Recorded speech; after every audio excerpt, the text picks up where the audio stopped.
Today we're going to be talking about the Fernie Banner project. I'm going to answer your most frequently asked questions and help you problem solve some of the most common mistakes. So the Fernie Banner project started in 2005 and it's to bring artwork to Fernie. It's featured in the downtown core on 2nd Ave and a couple of cross streets such as 6th and 5th.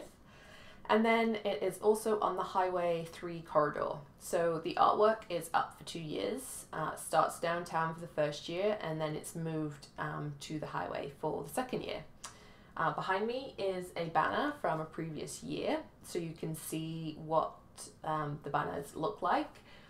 They are long and narrow in shape, so that's something you need to consider when entering the project.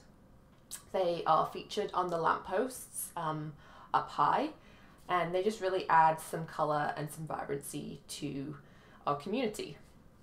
So what mediums are required for entry? Any mediums.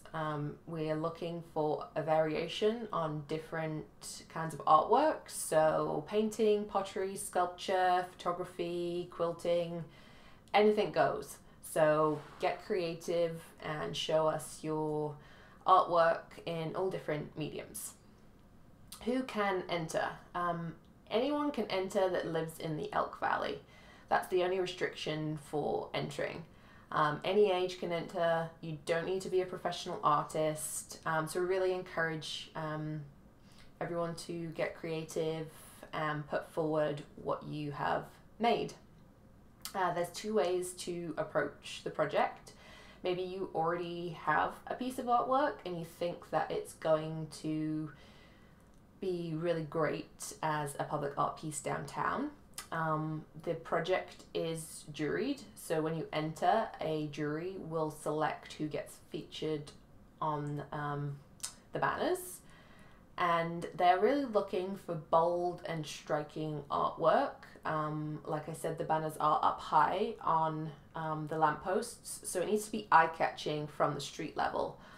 So these are the kind of things that they're looking for. Otherwise, the theme is completely open. It can be anything that you are creating. It doesn't have to meet any other specifications.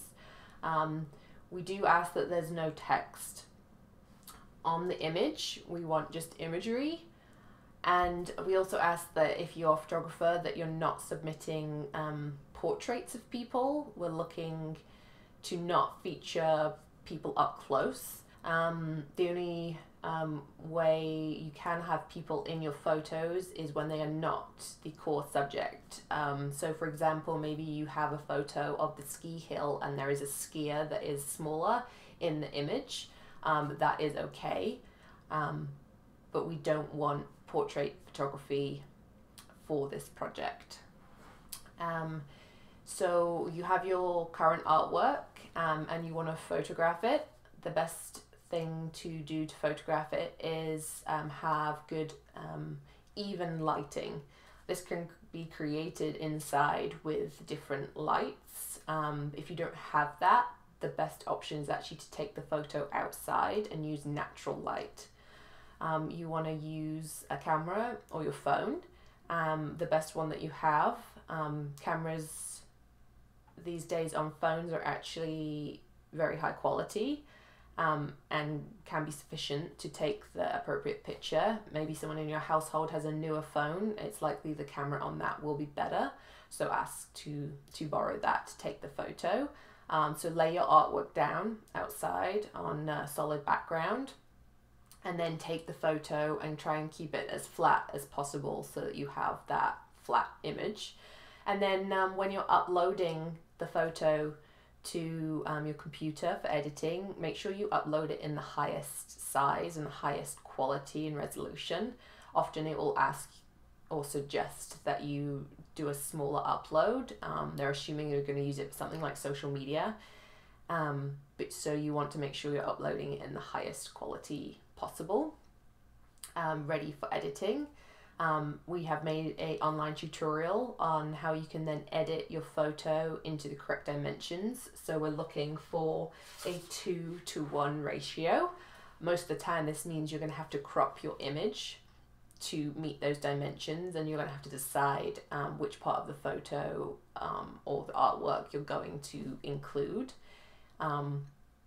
When you're picking your piece, things to consider, because it is long and narrow, definitely pick artwork that is already closer to these dimensions. If you have a piece that is more landscape, you're going to lose a lot of it when you crop it.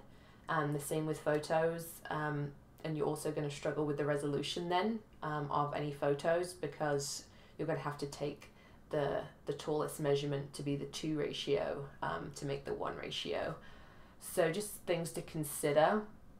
And that's when I come to the other option, which is to create artwork purposely for the banner project. And right now is a great time to create that work. So basically you would take the canvas and select one that is already in that 2:1 ratio.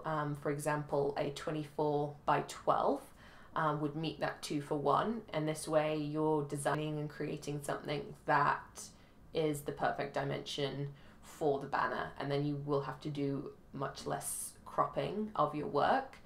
This can be really easily achieved for anyone. For example, you can just take a regular piece of paper. The standard length is 11 inches. So to create that 2:1 ratio, you want it to be 5.5 wide. So just measure and then cut your piece of paper, and then you have the perfect size dimensions for your entry to the banner project. So anyone can enter. Get your kids to get creative. You just need a piece of paper and some coloring pens, and you are ready. You will still need to photograph this work. It will just need a lot less cropping than pre-created work.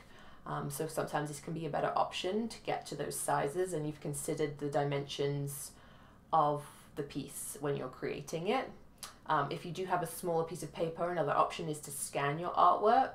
Again, pick the highest quality and the highest resolution for scanning in your work. So now that you have your artwork, you've created it, you've photographed it, you've cropped it, how do you enter? Well, you go to our website, theartstation.com. At the top, there's different bars, and you want to select art and artists and call for entries. The banner project is listed under this, and it will take you through to the application form. All applications are going to be received through our website. This is the only way to enter.